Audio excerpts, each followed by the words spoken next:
국가대표팀 피파 랭킹 22위, 이 코트디부아르 대표팀 피파 랭킹 37위에게 0대4라는 끔찍한 대참사를 당했기 때문입니다. 다가올 월드컵을 앞두고 사활을 건 최종 모의고사가 될 것이라 기대를 모았던 친선 경기는 순식간에 동아시아 대표팀의 모든 시스템적 약점을 적나라하게 발가벗기는 대재앙으로 돌변했습니다. 경기에 앞서 홍명보 감독은 3백 시스템을 가동하는 플랜 B 실험을 단합행했고 미국에서부터 이어진 기나긴 비행과 심각한 피로, 감기 증세에 시달리던 주장 손흥민을 벤치에 앉히는 결정을 내렸습니다. 그 결과 한국의 수비 시스템은 아프리카 대표팀의 속도와 근육의 힘 앞에서 완벽하게 박살나고 말았습니다. 전반 19분 오형유 공격수와 전반 42분 서령구 수비수가 날린 두 번의 슈팅이 골대를 강타하는 뼈아픈 불운이 있었지만 그것만으로는 텅 빈 전술판의 맹점을 덮기엔 역부족이었습니다. 승패가 완전히 기울고 팀이 깊은 수렁에 빠진 후반 14분, 59분이 되어서야 손흥민은 배준호를 대신해 피치 위에 투입되었고 결국 한국은 후반 추가 시간 90+3분에 쐐기골까지 얻어맞으며 무너졌습니다. 경기 후 기자회견장에 들어선 코트디부아르의 에메르스페 감독은 자국 언론에 쏟아지는 찬사를 즉각 묵살했습니다. 대신 이 수장은 단호하고 뼈 때리는 전술 분석을 내놓으며 적장 홍명보 감독의 손흥민 선발 제외 결정을 정면으로 질타했습니다. 페 감독은 한국을 향해 다가올 월드컵 무대의 진정한 잔혹성을 경고했고 무엇보다도 벼랑 끝에 몰린 상황에서도 이 악물고 뛴 한국 대표팀 주장의 투지를 향해 가장 학술적이고 아름다운 찬사를 바쳤습니다. 본격적인 이야기로 들어가기 전에 좋아요 버튼 한번 부탁드립니다. 순진한 전술판의 해부, 왜 가장 훌륭한 명검을 숨겼는가? 에메르스파의 감독은 한국 대표팀의 시스템적인 붕괴를 지적하며 발언을 시작했습니다. 카운터 프레싱 및 공수 전화선의 전술적 렌즈를 통해 그는 홍명보 감독의 플랜 B가 아프리카 축구를 상대할 때 공간적으로 완벽한 자살 행위였음을 증명했습니다. 내일 아침이면 한국 언론들이 오형유와 서련구가 전반전에 기록한 두 번의 골대 불운에 집중하며 분석 기사를 쏟아낼 것이라는 걸 잘 압니다. 하지만 최고 수준의 축구에서 일시적인 불운 따위가 시스템의 치명적인 구멍을 결코 메워줄 수는 없습니다. 배 감독이 냉혹하게 평가선언했습니다. 홍명보 감독이 바람을 가르는 속도를 지닌 우리 측면 공격수들을 정면으로 상대하기 위해 3백을 꺼내든 것은 포지셔닝 측면에서 치명적인 실수였습니다. 오늘 그들의 윙백, 공격적으로 전진한 측면 수비수들 등 뒤에 버려진 거대한 공간은 마치 우리가 마음껏 유린할 수 있는 광활한 초원과도 같았습니다. 그는 적장의 인적 자원 관리 실패를 적나라하게 폭로했습니다. 하지만 우리 코칭 스태프가 도저히 이해할 수 없었던 가장 큰 의문은 대체 왜 그가 처음부터 손흥민을 기용하지 않았느냐는 것입니다. 당신들은 이미 중원의 메스트로 이강인을 잃었고 볼 소유 및 압박 탈출 능력이 심각하게 저하된 상태였습니다. 그런데 어떻게 팀에서 가장 크고 날카로운 직접적인 위협 무기마저 벤치에 숨겨두는 결정을 내릴 수 있단 말입니까? 전술적 중력의 개념은 아주 단순합니다. 만약 손흥민이 선발로 나섰다면 나의 스토퍼, 센터백들은 오늘 전반전처럼 감히 하프라인까지 치고 올라와 한국의 중원을 짓누를 엄두조차 내지 못했을 것입니다. 소니의 스피드가 뿜어내는 무형의 압박감이야말로 상대의 팀 블록 구조를 완전히 재편해버리는 힘입니다. 모든 것이 갈기갈기 찢겨버린 59분까지 기다릴 것이 아니라 처음부터 그를 피치 위에 투입했다면 오늘 경기 양상은 완전히 다른 방향으로 흘러갔을 것이라 제 커리어를 걸고 장담합니다. 소름 돋는 경고, 평가전이라는 환상이 당신들을 죽일 것이다. 전술판을 해부하는데 그치지 않고 코트디부아르의 수장은 한국 팬들이 내세울 수 있는 알량한 변명들의 세차게 찬물을 끼얹었습니다. 그는 이 친선 경기의 실제 강도를 폭로하며 이를 월드컵이라는 지옥과 저울질했습니다. 한국의 전문가들이 이 경기가 단지 전술을 시험해보는 평가전에 불과하다며 0대4라는 스코어를 변명하고 있다는 소문을 얼핏 들었습니다.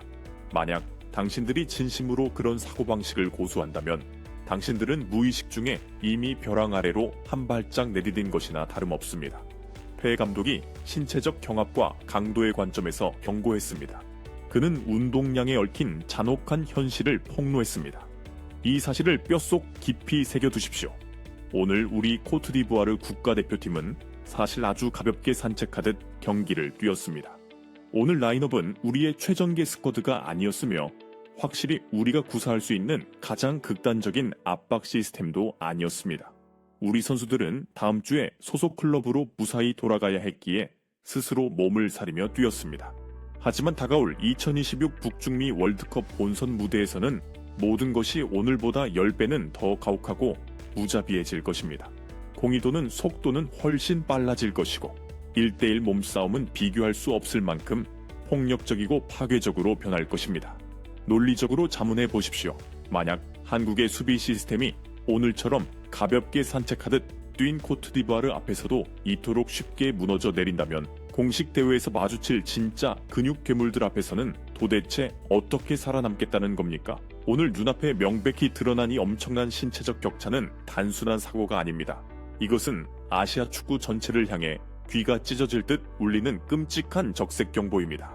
59분의 위대한 교훈, 상처 입은 제왕의 존엄. 이 인터뷰의 핵심이자 가장 인간적인 부분은 손흥민의 경기 태도를 바라보는 에메르 스페 감독의 섬세한 시선이었습니다. 59분 등번호 7번이 배준호를 대신해 피치 위에 투입된 그 순간은 스포츠 심리학과 리더십에 관한 고전적인 명강의가 되었습니다. 많은 사람들이 한국의 경기력을 비난하겠지만 제게는 오늘 손흥민이 내디딘 걸음걸이 하나하나를 보는 것만으로도 당신들의 축구가 왜 항상 전 세계의 절대적인 존경을 받는지 이해하기에 충분했습니다. 파엘 감독이 경외심을 드러내며 무거운 목소리로 말했습니다. 그는 미국에서 영국까지 지구 반바퀴를 날아왔고 감기 몸살로 몸이 엉망인 상태에서 승패가 완전히 굳어지고 팀이 걷잡을 수 없이 크게 뒤처진 59분에 피치 위로 내던져졌습니다. 그는 소니의 태도를 현대 슈퍼스타들의 나쁜 습관들과 대조했습니다. 글로벌 슈퍼스타이자 극도로 지친 스트라이커의 입장에서 그는 수백만 달러짜리 자신의 두 다리를 보호하기 위해 피치 위를 어슬렁거리며 경합을 피할 권리가 충분히 있었습니다. 하지만 아닙니다. 절대 그렇지 않았습니다. 전광판이 0대3을 가리키고 있을 때도 심지어 90+3분에 우리가 네 번째 골을 꽂아 넣었을 때도 손흥민은 코너 플래그까지 상대를 압박하며 극한의 스프린트를 멈추지 않았습니다. 그는 지칠 줄 모르고 뛰었고 끊임없이 박수를 쳤으며 잔디 위에서 방향을 잃고 떨고 있는 한국의 어린 선수들의 정신을 일깨우기 위해 목이 쉬어라 고함을 질렀습니다. 절망적인 상황 속에서도 절대 고개를 숙이거나 포기하지 않는 그의 모습을 보며 벤치에 앉아있던 우리 코트디부아르의 어린 선수들은 숨을 죽이고 침묵해야만 했습니다. 오늘 손흥민이 보여준 투지는 4대 연기라는 승리보다 훨씬 더 크고 위대한 교훈이었습니다. 우리는 당신들의 주장을 통해 진정한 자존심이 무엇인지, 자신의 왕국이 불타고 있는 순간에도 빛나는 제왕의 존엄이 무엇인지 배웠습니다. 라스트 댄스를 위한 간절한 기도, 런던에서의 기자회견을 마무리하며 코트디부아르 감독은 승자의 자격을 잠시 내려놓고 7번 유니폼의 국가대표 커리어 마지막 장이 될 수도 있는 전환점이 될 월드컵을 향해 깊은 혼사를 보냈습니다. 축구계에 종사하는 우리 모두는 시간의 진리를 알고 있습니다. 북미에서 열리는 2026 월드컵은 손흥민의 최상위 커리어에서 맞이하는 마지막 월드컵이 될 가능성이 큽니다. 배 감독이 검은 대륙에서 온 깊은 공감을 표심어 엄무표했습니다. 지난 10년이 넘는 세월 동안 그가 이 스포츠에 헌신한 것을 생각하면 전 세계 축구계는 그에게 깊은 감사의 빚을 지고 있으며 지구상에서 가장 거대한 무대에서 가장 아름다운 결말을 맞이할 자격이 충분합니다. 적장으로서 건네는 방향성 있는 당부. 저는 홍명보 감독이 하루빨리 그의 재능과 헌신에 걸맞은 진정으로 적합한 전술 시스템을 찾아내기를 진심으로 바라고 기도합니다. 손흥민 선수가 이번 감기에서 빨리 회복하고 남은 클럽 시즌 동안 어떠한 악의적인 부상도 당하지 않기를, 그리고 그의 전설적인 커리어에 마침표를 찍을 가장 찬란한 월드컵을 맞이하기를 기원합니다. 대한민국 국가대표팀은 오늘 우리에게 참패를 당했을지 모르지만 이것 하나만은 명심하십시오. 잔디 위에 손흥민이 존재하는 한, 당신들은 언제나 기적을 손에 쥐고 있는 것입니다. 전문가들의 반응과 결론 아프리카 출신 감독의 날카로운 시선과 찬사는 즉각 뜨거운 화제로 떠오르며 경기 결과를 완전히 덮어버렸고 전문가들의 이목을 손흥민의 정신적 유산으로 집중시켰습니다. 앨런 시어러, 전 잉글랜드 국가대표팀 주장, BBC 평론. 에메르스페의 발언은 진정한 축구 전문가의 목소리다. 0대4로 지고 있고 아픈 와중에 90+3분의 압박 프레싱을 위해 달려간다는 것은 손흥민이 얄팍한 계산이 아니라 자존심으로 경기를 뛴다는 것을 증명한다. 한국 감독이 소니를 벤치에 앉혀두었다가 이미 산산조각난 경기에 그를 던져 넣은 것은 그의 전술적 가치에 대한 모욕이다. 중앙일보 한국 언론 사설. 코트디부아르 감독이 나서서 우리에게 주장을 존중하는 법을 가르쳐 주어야 했다. 0대4 대참사는 홍명보 감독의 플랜 B에 대한 환상을 깨부수기 위해 반드시 필요했던 뼈아픈 일격이다. 손흥민 없이 경기하는 방법을 찾을 것이 아니라 작별의 시간이 다가오기 전에 그의 위대함을 어떻게 극대화할 것인지를 찾아야만 한다.